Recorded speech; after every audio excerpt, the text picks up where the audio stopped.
बरस इस अभियान के शुरू होने के बाद मैं नालंदा आया हूं, पहली बार आया हूं। हालांकि इस विचार से, इस प्रयास से जुड़कर बहुत सारे साथी आज नालंदा में जन सुराज परिवार के हिस्सा हैं और आज इसकी शुरुआत हम लोग, चूंकि मैं नालंदा आ रहा हूं, मैंने तय किया कि आज नालंदा जाएंगे, तो इसकी शुरुआत एक छोटी सी जनसभा हम लोग आज हरनौत में करेंगे और उसके बाद 11 तारीख से पार्टी का एक बहुत बड़ा अभियान हम लोग जो शुरू करने वाले हैं, उसकी शुरुआत भी नालंदा नीतीश कुमार जी के गांव कल्याण बिगहा से ही मैं करूंगा।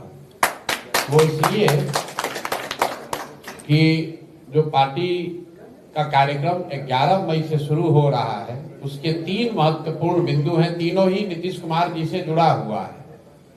पिछले 3-4 वर्षों में आपने सुना, देखा, चर्चा करी जातीय जनगणना की।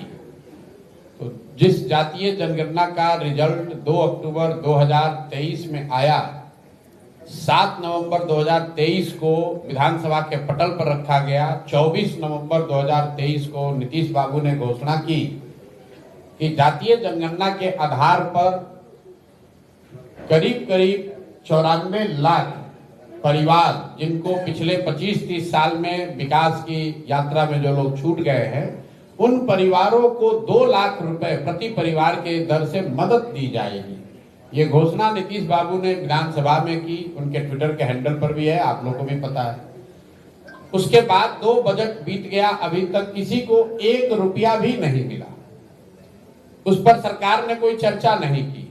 कई बार जब हम लोग बिहार में घूमते हैं, लोग कहते हैं कि नालंदा में बहुत काम हुआ है, तो इसलिए मैंने तय किया कि भाई जो 2 लाख रुपया उनको प्रति परिवार देना है, कल्याण बिगहा नालंदा भी नहीं, कल्याण बिगहा नीतीश बाबू के गांव चलकर देखें कि क्या किसी को 2 लाख रुपया मिला है कि नहीं। तो 11 मई को मैं आऊंगा और कल्याण बिगहा से इसकी शुरुआत करूंगा। दूसरा उस आंदोलन का बिंदु है कि 2006 में नीतीश बाबू ने दलित महादलित का अलग अलग एक योजना उन्होंने घोषित, भैया माइक नहीं चल, 2006 में नीतीश बाबू ने महादलित परिवारों के लिए घोषणा की थी कि हर परिवार को जो होमलेस है, घर नहीं है, जिसके पास जमीन नहीं, उसको 3 डिसमिल जमीन सरकार देगी। सरकारी जमीन से अगर नहीं मिलेगा तो खरीद कर देगी। पूरे बिहार में इस योजना में कुल 50 लाख दलित अति पिछड़े समाज के लोगों को घर बनाने के लिए जमीन मिलनी चाहिए थी, लेकिन अभी तक सिर्फ 2,34,000 परिवारों को ही ये जमीन मिली। और अभी प्लानिंग कमीशन का एक रिपोर्ट आया है दिल्ली से, जिसमें बताया गया कि 2,34,000 में करीब करीब 1,20,000 परिवार ऐसे हैं जिनको सिर्फ पेपर पर ही ये जमीन मिली है। करीब मतलब आधे लोगों को वो जमीन अभी तक नहीं मिली। और ये बहुत बड़ी बात है। इसको भी देखने के लिए मैं जाना चाहता हूं कल्याण बिगहा, कि ये सिर्फ सरकारी आंकड़ों की बात है कि सही में जमीन पर नीतीश बाबू के अपने गांव में भी दलित परिवारों को जमीन मिला है कि नहीं, ये देखने के लिए भी कल्याण बिगहा जाएंगे।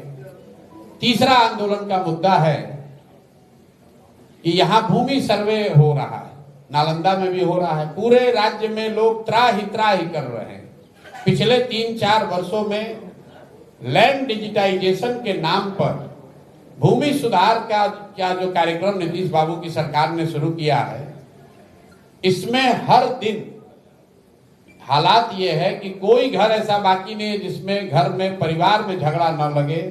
जमीन के दाखिल खारिज में, रसीद कटाने में, जमाबंदी में, हर जगह लोगों को 10,000, 20,000, 25,000 रुपया घूस देना पड़ रहा है।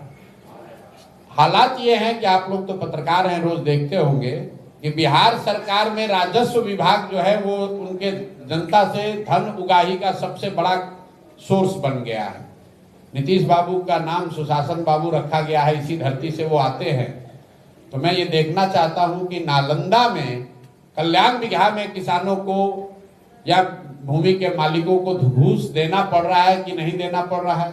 यहाँ रसीद क्या बिना घूस के कट रहा है, क्योंकि लोग बताते हैं। और जब मैं नीतीश जी के साथ था तो ये देखता भी था कि नालंदा के हर मामले को चीफ मिनिस्टर के ऑफिस से देखा जाता है। तो अगर नालंदा में ये 3 बात सही पाई गई तो आप समझ सकते हैं कि बिहार के दूसरे हिस्सों की क्या हालत होगी। तो 11 तारीख को पार्टी के इस कार्यक्रम का हस्ताक्षर अभियान हम लोग शुरू कर रहे हैं, जिनमें ये 3 बिंदुओं को हम लोग कवर करेंगे कि जिन 94 लाख परिवारों को 2-2 लाख रुपया आपने कहा था जातीय जनगणना कराकर, उनको अभी तक 1 रुपया मिला कि नहीं मिला, या फिर जैसे मोदी जी का 15 लाख रुपया हर परिवार को देने का वादा जुमला साबित हुआ। आप भी ये मान लीजिए कि बिहार में